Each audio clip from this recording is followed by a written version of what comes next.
Успехите, които ние сме постигали, в голяма част са свързани с това, че колегите са участвали в разработване на управленската политика.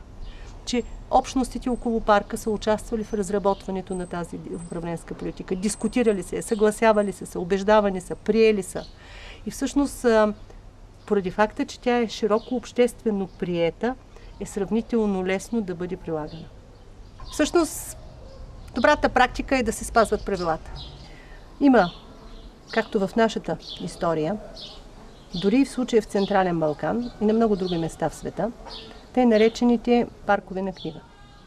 Прокламирането на някакви правила, норми, ограничения, цели не води автоматически до тяхното изпълнение.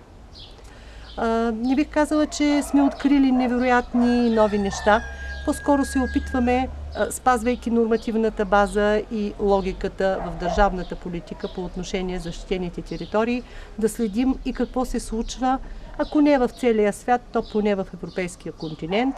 И доколкото можем, различни полезни практики, подходи, начини на работа с общности, да ги заимстваме и прилагаме в български условия, защото знаете, че автоматичното принасене от далечни нам държави не винаги е успешно.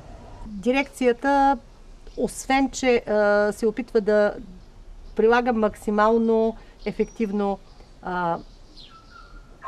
политиката за опазване на ресурсите на парка, която е много зелена в своята същност, разбира се, иска да демонстрира добро отношение към ресурсите и към суровините и към енергията и в своите административни офиси. Затова с така голямо удоволствие приехме предизвикателството и участвахме в процеса на сертификация по ЕМАС. Това е добър процес, който прилича на такава институция като нашата. Не просто да ограничаваме поведението на хората в планината и ползването на планинските ресурси, а да демонстрираме, че и ние като ползватели на държавния бюджет се отнасяме разумно и икономично както към средствата, така и към природата. Един от фундаментите за трансформация на човешкото съзнание и за еволюция на човешкия дух, всъщност това е правилното ни отношение към петте елемента. Но петте елемента не само в природата, и петте елемента вътре в нас. И може би това е така и повода да създадем екоселище Зарея в Троянския Балкан. Да създадем едно място, където човек може с лекота да общува с природата. Където може да се вгълби в себе си, където може да медитира, където може да се докосне до природата в всичките и така, в цялото и многообразие. Още при проектирането и при изграждането на екоселище Зарея сме използвали древни познания, които идват от траките, от прабългарите, познания от индианците по отношение на конструирането на самите къщи, знания от ведическите науки, от Вастушастра, знания от фъншуй. Тоест на този етап от нашето развитие, това, което сме имали като познания, сме го вкарали в ситуирането, в проектирането и в строителството на екоселище Зарея. Инициативи с грижа за земята, до момента сме направили няколко неща. Едното има пречиствателно съоръжение, което пречиства отпадните води в селището. В селището има компостери за компостиране на битовите отпадъци. Съвместно с една екологична фундация успяхме да подсигуриме колела в Зарея, така че гостите на екоселището да могат да ползват щадящ транспорт, да го наречеме, и да обикарат забележителностите в Троянския Балкан с колела.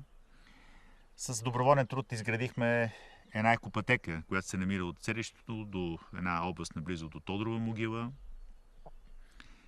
И така, не на последно място, едно постижение на семейството, което се грижи тук в Зарея за поддръжката.